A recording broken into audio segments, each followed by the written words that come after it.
جی سامعین، یہ تو تھی عارف قادری صاحب کی فرمائش تیری میری پریم کہانی، اور آپ بھی ہمیں کال کر سکتے ہیں. ابھی اور کچھ سانگس بھی ہمارے پاس سے کم از کم ایک شو پہ 6 سے 8 فرمائشیں چلانے کی گنجائش ہے. تو ابھی 3 فرمائشیں آئی ہیں، اور بھی کر لیں، فرمائشیں بھی پوری کر لیں ہمارے کو، تاکہ ہمارا ٹاک شو بھی چلتا رہے اور تبصرے بھی چلتے رہیں. 8474751590 پہ آپ کال کر کے اپنی فرمائش کر سکتے ہیں. جب تک فرمائش آ رہی ہے، صوفیہ ٹیون اپ ہو رہی ہیں اپنے ٹاک شو کے لیے، پوائنٹس گیدر کر رہے ہیں اپنے ذہن میں. تو میں کچھ باتیں کرتا چلوں آپ سے. سونی دھرتی اور انیر، 1 منٹ کال. السلام علیکم. وعلیکم السلام مشتاق بھائی. میں کیا حال چال ہے؟ میں بس ٹھیک سمجھا ہے. آج آپ سو گئے جلدی، اسی لیے اتنی دیر سے آپ آئے نہیں. نہیں یار، اب میں یہ سوچ رہا ہوں کہ فرمائش کا تو ٹائم ہی نہیں، اب کیا فرمائش کروں. نہیں، وہ تو سیکنڈ آور میں بھی چلتی رہے سیکنڈ گی نا، آور میں، ہاف این کیونکہ آور. ہم نے ڈسٹریبیوٹ کر دیا نا ٹائم کا اپنا. اب اگلے گھنٹے میں وہ جو ہے نا، وہ پولیٹیکل سیکشن کے بعد بھی آگے پیچھے بھی فرمائشوں کی کافی گنجائش 11 ہوتی ہے. سے 11:30 بجے تک بھی فرمائشیں چلیں گی، پھر 11:30 بجے سہیل کے پولیٹیکل سیگمنٹ ہوگا. کوئی اچھی سی فرمائش کر دیں، زبردست. کوئی زبردست سے گانے کی فرمائش کر دیں، جس سے جو ہے نا وہ رات کو لوگ جو سوتے ہوئے اچھی نیند میں چلے آئیں. اچھا، ہم۔ تو یار مجھے تو زیادہ تر رفیع کے گانے پسند ہیں. دیکھو کوئی رفیع کے گانے کی فرمائش کر دیتا ہوں. رفیع کا گانا وہ فرمائش کرتے ہیں، وہ بہت اچھا ہے. رنگ اور نور کی بارات. لوگ بولیں گے یہ سہیل صاحب اپنی پسند کے گانے سنتے رہتے ہیں. میں نے ایسے ہی کہہ دیا، جو بھی اچھی لگتی ہے آپ کو کر دیں. ہاں، چلو. بولیں. جی جی سن رہے ہیں. یہ کس کا ہے پتہ نہیں کیا یار. ہاں وہی ہے نا، رنگ اور نور کی بارات کسے پیش کروں. میں زندگی کا ساتھ نبھاتا چلا گیا، ہر فکر کو دھوئیں میں اڑاتا چلا گیا. میرے خیال میں کشور کمار ہے شاید، جی پتہ یہ نہیں. کشور کمار ہے. یہ کشور ہے. ہم۔ چلو اسی کے لگا دو. ٹھیک ہے. اچھا، آپ کو ایک لطیفہ بھی سنا دوں جی بالکل سنائیں. معذرت کے ساتھ. اچھا صوفیہ معذرت نے اس میں کر لی ہے تو پھر دیکھ لیجئے گا آپ پھر. بیچ میں سے سینسر بھی ہو سکتا ہے. صوفیہ نے سہیل سے پوچھا کہ تم اکثر مجھ سے کہتے رہتے ہو نا کہ میں تمہیں چاند کہہ کے کیوں نہیں پکارتی ہوں. تو سہیل نے کہا ہاں ہاں، تو تم چاہتے ہو کہ میں تمہیں چاند کہہ کے پکاروں؟ سہیل نے بڑی معصومیت سے کہا مجھے بڑی خوشی ہوگی اگر تم مجھے چاند کہہ کے پکارو. صوفیہ نے کہا چلو اٹھو یہاں سے، نکلو اور جاؤ چاند کے پاس چلے جاؤ، پھر میں تمہیں چاند کہہ کے پکاروں. تو پھر میں وہ آپ کا وہ لطیفہ جو آپ نے مجھے جو ہے نا وہ اس دن ڈنر کرتے ہوئے سنایا تھا، وہ اپنا پرانا وہ بیوی والا، وہ سنا دوں پھر میں اپنے سننے والوں کو لائیو.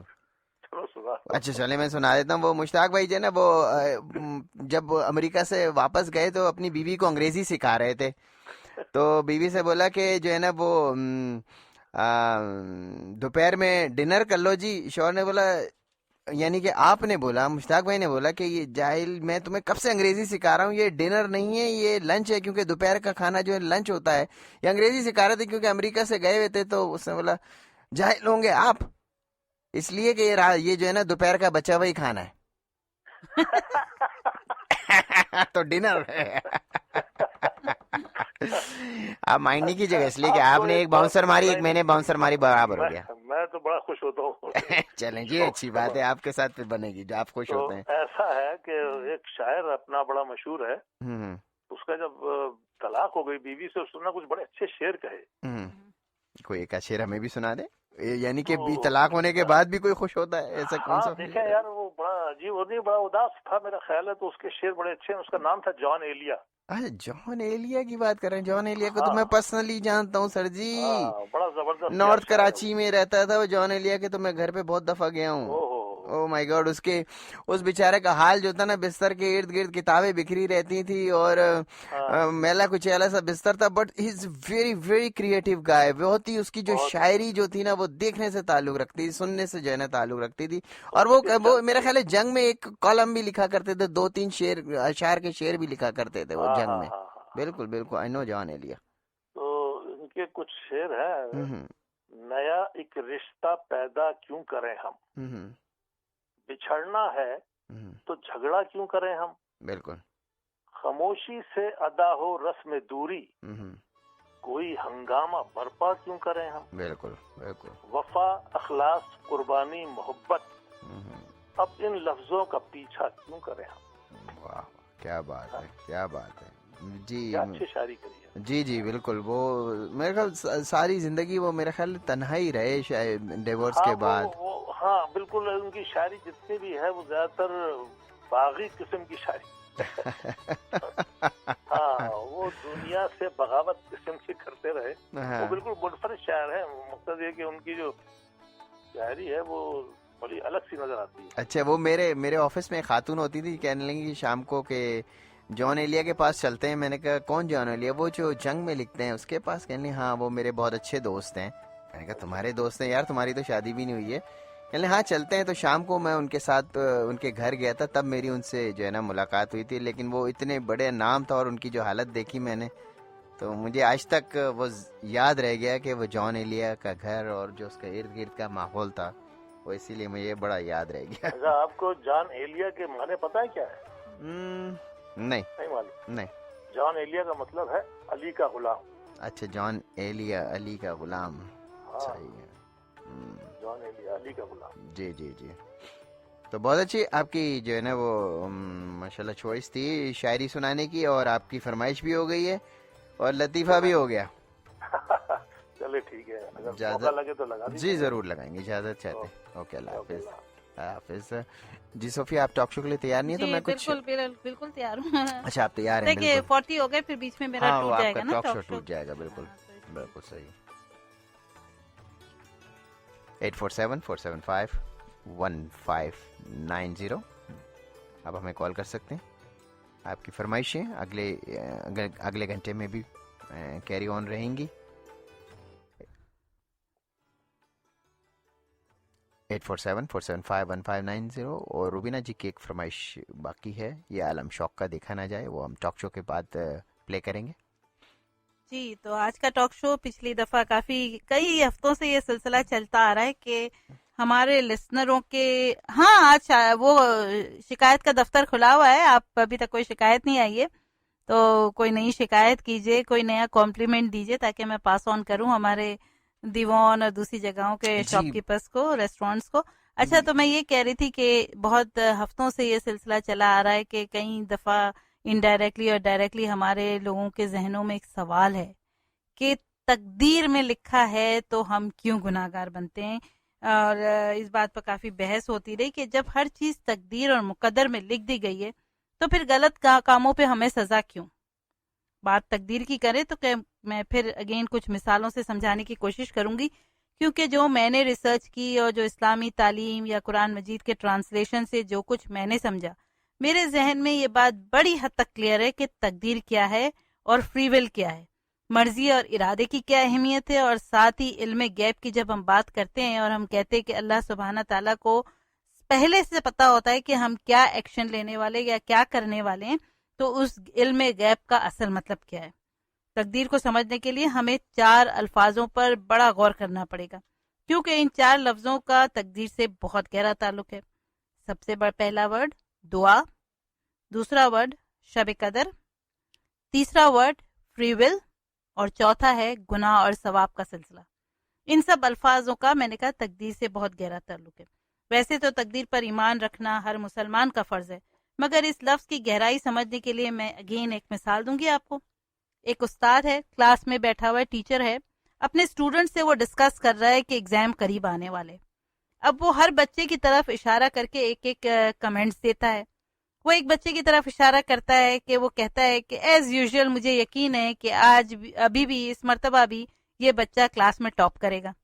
پھر دوسرے بچے کی طرف وہ اشارہ کر کے کہتا ہے تمہارے بارے میں کنفرم نہیں ہوں, اگر تم محنت کرو تو شاید اس مرتبہ تم نیکسٹ کلاس میں چلے جاؤ, ورنہ پھر وہی امید ہے کہ تم اسی کلاس میں 1 سال اور گزارو گے. بیچ دوسرے بچوں کو کہتا ہے کہ ہاں تم صحیح کرتے ہو, تمہاری محنت تھوڑا سا اور محنت کرنا پڑے گا. اس طرح وہ کمپلیمنٹ دیتا ہے. اب جب جو بچے کو وہ کہتا ہے کہ بہت مشکل ہے, مجھے لگتا ہے ہر سال کی طرح 1 سال تم اور اس کلاس میں گزارو گے, جب ایگزام ہوتی ہے اور وہ بچہ فیل ہو جاتا ہے. اب جب وہ بچہ فیل ہوتا ہے تو کیا وہ کھڑا ہو کے استاد کو یہ کہے گا یا سب بچے کو یہ کہے گا کہ مجھے تو ٹیچر نے پہلے ہی بتا دیا تھا کہ میں فیل ہوں گا, اب میں چاہے محنت کرتا یا نہ کرتا مجھے ٹیچر نے فیل ہی کر دینا ہے, حالانکہ اس ٹیچر نے وہ پیپر چیک نہیں کیا ہے. لیکن کیا اسی طرح جب ہم یہ کہتے ہیں کہ اللہ تعالیٰ تو پتا ہے ہماری تقدیر میں اس نے لکھ دیا ہے کہ ہم نے یہ کرنا ہے اور یہ ہمارے ساتھ ہونا ہے, تو کیا وہ اللہ تعالیٰ کو ہم بلیم کر سکتے ہیں؟ کیوں اس بچے نے کھڑے ہو کے کلاس میں یہ نہیں کہا کہ مجھے تو فیل پہلے ہی پتا تھا، اس لیے کہ مجھے ٹیچر نے کہہ دیا تھا کہ میں فیل ہوں گا؟ کیوں اس نے یہ کہنا مناسب نہیں سمجھا؟ اس لیے کہ وہ جانتا تھا کہ ایک سچویشن ایسی ہے جو اس کے لکھے کو بدل سکتی ہے، اور وہ تھی اس کی محنت۔ یہ ایک مثال ہو گئی جب ہم یہ کہتے ہیں تقدیر میں صرف 4 چیزیں لکھی ہوئی ہیں جس کو آپ رتی برابر 1 انچ بھی بدل نہیں سکتے۔ وہ 4 چیزیں ہیں: آپ کب پیدا ہوں گے، آپ کا انتقال کب ہوگا، اور آپ کی شادی کس سے ہوگی، اور آپ کو رزق کتنا ملے گا۔ یہ سب 4 چیزیں فکس کرنے کے بعد جب انسان بچہ دنیا میں آتا ہے تو کافی عرصے تک یہ 4 چیزیں ایسی ہی رہتی ہے، یہ بدلتی نہیں ہے۔ لیکن ایک وقت آتا ہے کہ جب وہ بچہ بڑا ہوتا ہے، جب وہ دنیا کی مشکلیں دیکھتا ہے، جب اسے دعاؤں کا اثر پتہ چلتا ہے، جب وہ قرآن مجید کی تلاوت کرتا ہے، اس کا ٹرانسلیشن پڑھتا ہے، تو اسے احساس ہوتا ہے کہ دعا وہ حربہ ہے، وہ آلہ ہے جس سے وہ ان 4 چیزوں میں 2 چیزیں اللہ میاں نے پھر ایسی رکھی ہیں کہ جس میں تھوڑی کمی بیشی ہو سکتی ہے۔ وہ دعاؤں کے ذریعے 2 چیزیں اپنی بدل سکتا ہے۔ ایک اپنی عمر کا دراز ہونا۔ آپ کو پتا ہے کہ جب آپ صدقہ کرتے ہیں اور اگر آپ کا صدقہ اللہ تعالیٰ کی بارگاہ میں قبول ہوتا ہے کہ آپ نے سچے دل سے کیا ہے، تو وہ آپ کی عمر درازی کی وجہ بنتا ہے۔ اور بہت سے لوگوں کو اسی لیے کہا جاتا ہے کہ جب آپ بہت شدید بیمار ہوں اور آپ کو بہت بیماری سے جان نہ چھٹ رہی ہو اور آپ کی جان نکل بھی نہیں رہی ہو، تو ایسے وقت میں صدقہ کریں تو ایک تو چیز حل ہو جائے گی، یا تو آپ اللہ تعالیٰ کے پاس پہنچ جائیں گے، یا پھر آپ کی بیماری سے جان چھوٹ کے آپ کی عمر دراز ہو جائے گی۔ تو یہ چیزیں جو ہے وہ دعاؤں سے ہو سکتی ہے اور صدقے سے، اور دعا سے جو ہوتی ہے وہ بدلتی ہے، وہ آپ کے رزق میں کمی اور بیشی۔ اگر آپ بہت رزق میں اپنی کمی پاتے ہیں تو دعا وہ آلہ ہے، دعا وہ ہر طریقہ ہے جس سے آپ اس رزق کو بڑھا سکتے ہیں۔ دعاؤں سے آپ کے رزق میں اضافہ ہو سکتا ہے۔ باقی سارا دار و مدار ہماری زندگی گزارنے کا، ہماری جزا اور سزا کا، سب ہمارے ارادے اور نیت اور ہمارے فری ول کے فیصلوں پر ہوتا ہے۔ اب اگر ہم کہتے ہیں کہ عالم غیب کا حال تو خدا جانتا ہے، اسے ہر بات کا پہلے سے علم ہے، تو کچھ علم تو ہمیں بھی قرآن مجید کے ذریعے سمجھایا گیا ہے۔ اگر ہم غور کریں تو ہمیں بھی معلوم ہے کہ برے کام کا برا نتیجہ، پھر ہم برا کام کیوں کرتے ہیں؟ دین اگین آپ کا فری ول ہے، آپ کی سوچ ہے، آپ کا ارادہ ہے، آپ کی مرضی ہے۔ تو اگر ہمیں بھی بتایا گیا ہے کہ اگر آپ برا کام کرو گے تو اس کا برا نتیجہ آپ کو گناہ ہی ملے گا، then also we do that. تو یہ یہاں پر بھی پتہ چلا کہ کچھ ہمارے پاس فری ول ہے۔ بے شک اللہ تعالیٰ ہمارے ہر ارادے سے واقف ہے، مگر پھر یہ جنت دوزخ کیوں اور جزا اور سزا کیوں، ثواب اور گناہ کا تصور تقدیر کے لکھے سے کیوں کلیش کرتا ہے؟ اب ایک مثال لے لیں کہ میں 10 سال سے گاڑی چلاتی ہوں، مگر میں ہائی وے پر ڈرائیو کرنے سے ہمیشہ گھبراتی ہوں اور اکثر کوشش کرتی ہوں کہ لوکل راستے سے جاؤں۔ یہ میری اپنی چوائس ہے، منزل کا پتہ نہیں بدلا، مجھے جہاں جانا ہے میں وہیں پر جا رہی ہوں، مجھے جس ایڈریس پر جانا ہے میں اسی ایڈریس پر جاتی ہوں۔ جاب پر جانا ہے تو ایئرپورٹ کا جی پی ایس پر ایڈریس ڈالا ہوا ہے، کسی دوست سے ملنے جانا ہے تو اس کے گھر کا ایڈریس ڈالا ہوا ہے، مگر چونکہ یہ میری ہی چوائس ہے کہ میں ہائی وے سے نہیں جاتی اور لوکل روڈ سے جاتی ہوں، دیٹس مائی چوائس۔ بالکل اسی طرح جس طرح استاد کے اپنے تجربے سے اندازہ استاد نے کیا کہ یہ شاگرد جو ہے، یہ اسٹوڈنٹ ہے، یہ فرسٹ آئے گا اور یہ فیل ہو جائے گا، اسی طرح ہم اپنے جی پی ایس پہ اکثر آپ نے دیکھا ہوگا اوائڈ کرتے ہیں، ہائی وے اوائڈ کرتے ہیں، یا اکثر ہمیں پیسے بچانے ہوتے ہیں تو ہم ٹول وے اوائڈ کرتے ہیں۔ اسی طرح اللہ سبحانہ تعالیٰ نے ہماری قسمت میں کچھ چیک پوائنٹس بنائے ہوئے۔ اگر سمجھنا ہو تو اس طرح سمجھ سکتے ہیں کہ گاڑی چلاتے ہوئے جب ہم کسی ایسے راؤنڈ اباؤٹ پہ آ جاتے ہیں جہاں سے ہمیں ایک راستے کی چوائس کرنی ہوتی ہے کہ ہماری منزل کا راستہ کون سا ہے، وہ دوراہے کا نام آپ دیں گے اپنے فری ول کو، وہ راؤنڈ اباؤٹ کو کہیں گے آپ۔ راؤنڈ اباؤٹ تو آپ کی تقدیر میں لکھ دیا گیا ہے کہ آپ اس راؤنڈ اباؤٹ سے گزریں گے، وہ آپ کی تقدیر میں اللہ تعالیٰ نے لکھا ہے۔ اس کے بعد اللہ تعالیٰ اوپر سے یہ تماشا دیکھیں گے کہ اب اس راؤنڈ اباؤٹ سے 4 راستے جا رہے، اور یہ میرا بندہ جو ہے یہ نیک بندہ ہے کہ گناہگار بندہ ہے، کہ وہ شارٹ کٹ راستہ لیتا ہے، کہ وہ راستہ لیتا ہے جو سچائی کا ہے لیکن کانٹوں سے بھرا ہوا ہے۔ آ گئی نا ہماری فری ول کی بات، اور یہ بھی بات آ گئی کہ علم غیب سے اللہ تعالیٰ کو پتا ہوتا ہے۔ اللہ تعالیٰ کہتا ہے کہ 90% مجھے پتا ہے کہ یہ بندہ جو ہے یہ بہت چلاک ہے، بہت مین ہے، بہت خود غرض ہے، یہ یقیناً شارٹ کٹ راستہ لے گا، اور وہ چاہے وہ چوری ہو، ڈاکہ ڈالنا ہو، کچھ بھی ہو۔ اس وقت وہ وقت ہمارے جب فری ول کا جو ہوتا ہے، اگر وہ بندہ جسے اللہ تعالیٰ نے لکھ دیا ہے تقدیر میں کہ بھئی یہ غلط ہی راستہ لے گا، اس وقت اس کا وہ جو فری ول ہے وہ اسے یا تو ولی بنا سکتا ہے یا شیطان بنا سکتا ہے. اس کی ایک چوائس اگر وہ چوائس کر دیتا ہے، اس وقت فیصلہ کرتا ہے کہ نہیں چلے بہت برے کام میں نے کر لیے، اب میں اپنی زندگی کا راستہ بدلوں گا، اور وہ سچے راستے پہ چل پڑتا ہے، سیدھی راہ پہ نکل پڑتا ہے.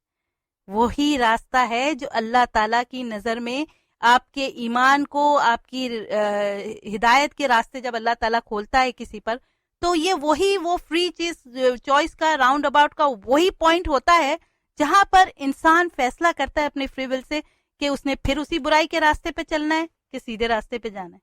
تو یہ فری ول ہمارے پاس ہے. اگر ہم کہتے ہیں نا اللہ تعالیٰ جانتے ہیں کہ اس نے یہ بندے نے یہ کرنا ہے، اور اللہ تعالیٰ اس بندے کو بہت پسند کرتے ہیں جو اپنے فری ول سے اس راؤنڈ اباؤٹ پہ، چاہے وہ پیچھے کتنے گناہوں کا ڈھیر چھوڑ کر آ رہا ہو، اگر وہ جہاں بھی سیدھے راستے کا فیصلہ کرتا ہے تو اللہ اس کے لیے ہدایت کے راستے کھول دیتا ہے. اور وہی وقت ہوتا ہے جب کوئی عالم بنتا ہے، ولی بنتا ہے، یا کوئی شیطان بنتا ہے. کوئی شیطان ولی بن جاتا ہے اور کوئی ولی شیطان بن جاتا ہے. تو یہ کہیں بات غلط نہیں کہ عالم غیب کا خدا کو علم ہے، اور یہ بھی صحیح ہے کہ تقدیر ہماری لکھی ہوئی ہے. تقدیر وہاں تک لکھی ہوئی ہے جہاں تک راؤنڈ اباؤٹ ہے. تقدیر کا مطلب ہے ہماری قسمت کے ہر انسان اپنے حصے کے امتحانوں سے گزرتا ہے، آزمائشوں سے گزرتا ہے. آزمائش میں وہ کون سا راستہ چنتا ہے وہ اس کی اپنی چوائس ہے. وہ دورایا، وہ راؤنڈ اباؤٹ آپ دیں گے اس کو فری ول، جہاں پر انسان کو فیصلہ کرنا ہوتا ہے کہ منزل تو میری ہے، مجھے اسی ایڈریس پہ جانا ہے. اب وہ شارٹ کٹ راستے سے مجھے جانا ہے یا وہ ایڈریس سے پہ اس شارٹ کٹ راستے سے جانا ہے جو مجھے وقت سے پہلے پہنچا دے گی. مگر یہ شارٹ کٹ راستہ اگر گناہوں کی باڑھ سے بھرا ہوا ہے تو بھی وہ اس کی چوائس ہے، یا جس پر اللہ سبحانہ تعالیٰ ہماری چوائسز کو دیکھ کر ہی پھر اس کے بعد ہمیں جزا اور سزا کا فیصلہ سناتے. غرض کی تقدیر یہ ہے کہ ہر انسان کی قسمت میں ایسے ہزاروں ہی امتحان، ہزاروں ہی راؤنڈ اباؤٹ لکھ دیے گئے جس کا نام ہم کہتے ہیں تقدیر ہے. مگر ہر راؤنڈ اباؤٹ سے کئی راستے نکلتے جو ہمیں اسی ایڈریس پر، اسی منزل پر پہنچاتے، لیکن ہر راستے کا تعین کرنا ہماری چوائس پر ہے. اپنے حصے کی آزمائشوں سے ہر انسان گزرتا ہے، اور پھر یہ جو انسان اپنے فری ول سے راستہ چنتا ہے وہی میں نے کہا اسے ولی اور شیطان بناتا ہے. محنت اور انتھک محنت کر کے بھی آپ امیر ہو سکتے ہیں، جیسے امیر بننے کا شارٹ کٹ ہوتا ہے. یا تو آپ محنت اور امیر بننے کے لیے خوب محنت اور انتھک محنت کریں، یا آپ چوری اور ڈاکے ڈالیں. دونوں راستہ آپ کو امیر تو بنا رہا ہے نا، لیکن اس راستے کو اللہ تعالیٰ نے یہ لکھ دیا کہ آپ امیر بنیں گے، لیکن آپ کس طرح امیر بنیں گے وہ فری ول آپ پہ اللہ تعالیٰ نے آپ پر چھوڑی. تو یہ سمجھ لیجئے ایک جی پی ایس کے طریقے سے کہ آپ زندگی کے راؤنڈ اباؤٹ پہ پہنچتے، کئی ایسے موقع پہ پہنچتے جہاں پر آپ کو چوائسیز کرنی ہوتی ہے، اور وہ چوائسیز آپ کی فری ول کی وہ آپ کے ہاتھ میں ہوتی ہے. تقدیر میں ضرور لکھا ہوتا ہے کہ آپ اس راستے سے گزریں گے، فیصلہ آپ نے کرنا ہوتا ہے. منزل بھی لکھی ہوتی ہے کہ آپ نے اس ایڈریس پہ جانا ہے. اللہ تعالیٰ یہ بھی لکھ دیتے کہ اس شخص نے منزل پہ یہاں پہنچنا ہے، لیکن کس راستے کو آپ چنتے ہیں وہ آپ کی فری ول ہے، وہ تقدیر میں نہیں لکھا. اب یہ کہنا، اگر کسی نے کہا کہ اب میں نے اپنے دشمن کا خون کیوں کیا، اس لیے کہ میری تقدیر میں خونی بننا تھا، بالکل سراسر غلط ہے. ہاں یہ بات صحیح ہوگی کہ تقدیر میں اس انسان کا آپ کے ساتھ دشمن ہونا لکھا ہوتا ہے، آپ کے ساتھ دشمنی لکھی ہوتی ہے، مگر اس دشمنی کا بدلہ آپ کس طرح لیتے ہیں؟ کیا آپ اس کا خون کرتے ہیں یا فیصلہ عدالت پر چھوڑتے ہیں، چاہے وہ عدالت دنیا کی ہو یا خدا تعالیٰ کی، یعنی انصاف خدا پر چھوڑتے ہیں؟ یہ سراسر آپ کی فری ول چوائس ہے.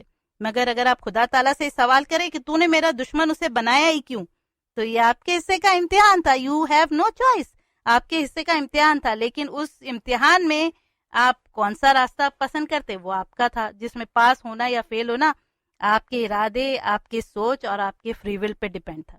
ایسے میں اگر کوئی بہت مشکل وقت آئے اور آپ پھر بھی صبر و شکر سے اپنے دن رات گزارے، تو اس صبر و شکر کو دیکھ کر اللہ سبحانہ تعالیٰ آپ کے اندر ہدایت اور سیدھی راہ پر چلنے کے سارے راستے روشن کر دیتے ہیں.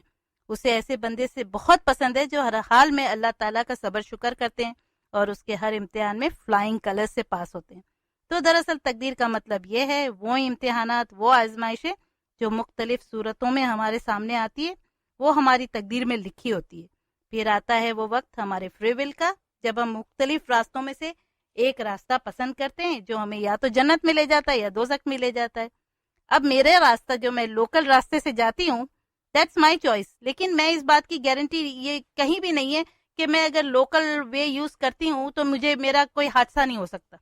اگر قسمت میں لکھا ہے تو حادثہ تو ہوگا, لیکن اب اس لوکل وے پہ بھی میں اگر گاڑی کو دھیان سے چلاتی ہوں, اگر دھیان سے چلاتی ہوں اور صحیح طریقے سے چلاتی ہوں تو پھر میں حادثے سے بچ سکتی ہوں. تو یہ سارا کچھ میرے اوپر ڈیپینڈ ہوا نا.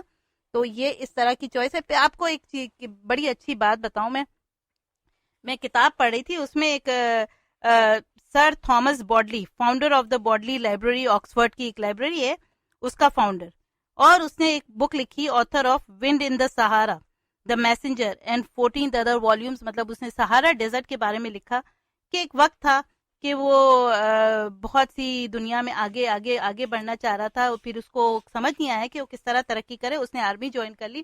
آرمی میں اس نے بڑی خونریزی دیکھی, سب کچھ دیکھا. اکثر لوگوں کو یہ دیکھا کہ بے وجہ لوگ جو ہے, یہ جو پولیٹیشن ہے, بے وجہ کی جنگیں کریٹ کرتے محض اس لیے کہ کچھ ان کا سپر پاور ہونا ضروری تھا اور ان کا اپر ہینڈ وہ رکھنا چاہتے تھے کچھ چیزوں پہ. تو اس نے یہ دیکھا کہ کافی جگہوں پر, ایسی جگہوں پر, اور جہاں پر جنگ کی ضرورت نہیں تھی, جہاں پر بیٹھ کے مسئلے حل کیے جاتے تھے, وہاں پر ایسی جنگیں ہوئی اور ایسے معصوم بچے جو بالکل انوسنٹ تھے, انوسنٹ لوگ تھے, انوسنٹ شہری تھے, وہ بھی مارے گئے. تو ایک وقت آیا کہ اس کا دل بڑا اکتا گیا. اس نے بولا یہ مجھے آرمی چھوڑنی ہے, لیکن میں اپنی زندگی کا کیا کروں. وہ ایک دم سے وار سے سک ہو گیا. تو اس نے بولا میں اپنی زندگی کا کیا کروں. پھر اس کی لارنس آف عربیہ, یعنی عربیہ کے ایک آدمی سے بات ہوئی جو اس وقت ادھر گھومنے پھرنے آیا تھا, پیرس کی بات ہے. تو اس نے اس کو مشورہ دیا کہ ایسا کرو, تم کچھ دن کے ویکیشن کے لیے میرے ساتھ سعودی عربیہ چلو. سہارا ڈیزرٹ میں رہتا ہوں, اس کے آس پاس رہتا ہوں, تو تم میرے ساتھ چلو. اس کی دوستی تھی. اس نے کہا چلو ایسا کرتے ہیں, ویکیشن ہی لے لیتے ہیں, شاید اس سے میں اپنی تھنکنگ کو کچھ ریسٹ دے پاؤں اور میں دوبارہ تیار ہو جاؤں کہ میں دوبارہ آرمی میں واپس آ جاؤں. وہ اس کے ساتھ وہاں پر گیا سعودی عربیہ اور سہارا ڈیزرٹ میں رہا. اب اس ڈیزرٹ میں تو یہ آپ کو پتا ہے کہ وہ سہارا ڈیزرٹ میں تو اکثر رات بڑے طوفان آتے تھے, جو مٹی کے, اور وہ ریگستانوں میں طوفان آتے تھے. تو اس نے دیکھا کہ ایک دفعہ ریگستان میں اتنا طوفان آیا کہ اس کا ایسا لگنے لگا کہ اس کا پورا حلق خشک ہو گیا ہے اور حلق میں سے خون بہ رہا ہے. اتنا اس کی ناک جلنے لگی, آنکھیں جلنے لگی, اور وہ پھر دیکھتا رہ گیا. اس کا دل چاہ رہا تھا کہ بھاگ کھڑا ہو, لیکن وہ دیکھتا رہ گیا کہ یہ سارے عرب میں رہنے والے وہ بندے, وہ کہتے اب اللہ کی مرضی ہے, اللہ تعالیٰ ٹھیک کرے گا, جو ہوگا ٹھیک ہوگا, جو ہوگا ٹھیک ہوگا. یہاں تک کہ ان کی ساری لیمز جو تھی, مطلب بکریاں اور وہ سب جو چراتے تھے اور وہاں رہتے تھے, وہ ساری کی ساری مر گئیں. اس میں سے بہت کم, مطلب اگر 100 کسی کے پاس تھی تو اس میں سے 5 بچی, کسی کی 3-4 بچی. لیکن وہ لوگ ہمیشہ شکر کرتے رہے کہ نہیں اللہ کی مرضی ہے, سب اللہ ٹھیک کر دے گا, بعد میں ٹھیک ہو جائے گا. پھر اس کے بعد جو بچی انہوں نے جلدی اس کو ذبح کیا, اور پھر اس لیے کہ باقی بچی بھی ان کو پتا تھا کہ تھوڑے عرصے میں مر جائے گی, تو انہوں نے اس کو ذبح کیا تاکہ کم سے کم اس کا گوشت تو وہ گھر میں کھا سکے. اور پھر بھی صبر شکر کا کہ کسی نے ایک لفظ یہ نہیں کہا کہ اللہ تعالیٰ تو ہمارے ساتھ کیوں ایسا کر رہا ہے. مطلب انہیں ایک ہیبٹ ہو چکی تھی کہ ہر حال میں اللہ تعالیٰ کا شکر کرنا. اور یہاں پر اس نے کہا کہ میں نے ان لوگوں کو دیکھ کے صبر و شکر کرنا سیکھا کہ چاہے آندھی آئے, طوفان آئے, کچھ بھی ہو, کتنا ہی تباہ کاری ہو, انہیں پتا ہے کہ اللہ تعالیٰ پھر سے انہیں سب کچھ صحیح کر دیں گے اور سب کچھ وہ ہوگا. صبر و شکر کی یہ انتہا تھی کہ وہ واپس آیا تو اس نے وار جوائن کرنے کی جگہ ایک پیس کمیٹی جوائن کری, اور اس نے کوشش کیا کہ پورے ورلڈ میں وار جس طرح وہ کر سکے اوائڈ کریں, اور اس نے پیس کمیٹی کا چیئرمین بنا. پھر اس نے کہیں بکس لکھی اس بارے میں, اس ایگزامپل کے ساتھ کہ اگر تمہیں صبر و شکر سیکھنا ہے تو تم جا کے سہارا ڈیزرٹ میں کچھ دن گزارو, ان عرب لوگوں کے ساتھ گزارو کہ جو اس طرح کا صبر و شکر کرتے ہیں. اب میں نے بتایا کہ اگر یہ چیزیں, دعائیں تقدیر بدل سکتی ہے, دعائیں واقعی دعائیں تقدیر بدل سکتی ہے. اور دعاؤں کی وجہ سے اللہ تعالیٰ فرماتے, سورہ اسراء میں فرماتے کہ جب ایک انسان پیدا ہوتا ہے تو اس کی گردن کے گرد ساری تقدیر لکھ دی جاتی ہے. تو گردن کے گرد لکھ دی جاتی ہے, لیکن اللہ تعالیٰ نے اس کے طریقے بھی بتائے کہ وہ راستہ چننے کا اگر موقع سے گھبراتا ہے, وہ راؤنڈ اباؤٹ پہ جانے سے بھی گھبراتا ہے ایک انسان, کہ میں اس آزمائش میں گھبراتا ہوں, ہو سکتا ہے مجھ سے غلط فیصلہ ہو جائے. یعنی کبھی کوئی ایسے گناہ کے سین ہوتے ہیں کہ جس میں آپ کو اس وقت بڑے آپ کنفیوز ہوتے ہیں, آپ بہک جاتے ہیں. جیسے کوئی شرابی کے آگے شراب رکھ دی جائے, اس نے لاکھ قسمیں کھائی ہو کہ مجھے اب میں شراب نہیں پیوں گا, لیکن کچھ چیزیں آپ کو بہکا دیتی ہے. اب اس بہکاہٹ سے بچنے کے لیے بھی ایک وقت آتا ہے کہ انسان کی دعائیں بہت اثر کرتی ہے.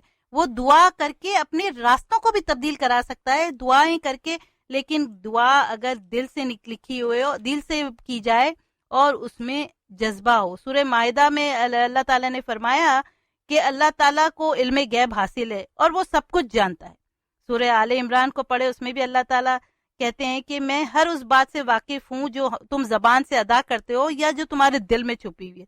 لیکن کہیں سے بھی علم غیب کا یہ مطلب نہیں ہے کہ اللہ تعالیٰ آپ کو فورس کرتے ہیں کہ آپ وہ راؤنڈ اباؤٹ پہ جا کے وہ شارٹ کٹ راستہ استعمال کرو جو آپ کو راتوں رات امیر بنا دے.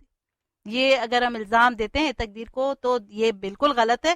اللہ تعالیٰ کو علم غیب سے پتا ہے کہ یہ راؤنڈ اباؤٹ سے اس بندے نے گزرنا ہے, لیکن اس کے بعد وہ صرف بندے کو آزماتا ہے, اور یہی آزمائش نیکی, بدی, گناہ, ثواب, دوزخ, جنت کا وجہ بنتی ہے. تو وہ اس جگہ پہ کھڑے لا کے انسان کو آزماتا ہے کہ اب دیکھے کہ یہ کون سی چوائس کرتے ہیں. اب آتی ہے بات سورۃ شب قدر کی. شب قدر کے بارے میں اس سورۃ القدر میں لکھا گیا ہے, بتایا گیا ہے کہ یہ 1000 مہینوں سے بہتر ہے, یعنی 83 ایئرز کی عبادت سے بہتر ہے وہ ایک رات کی عبادت.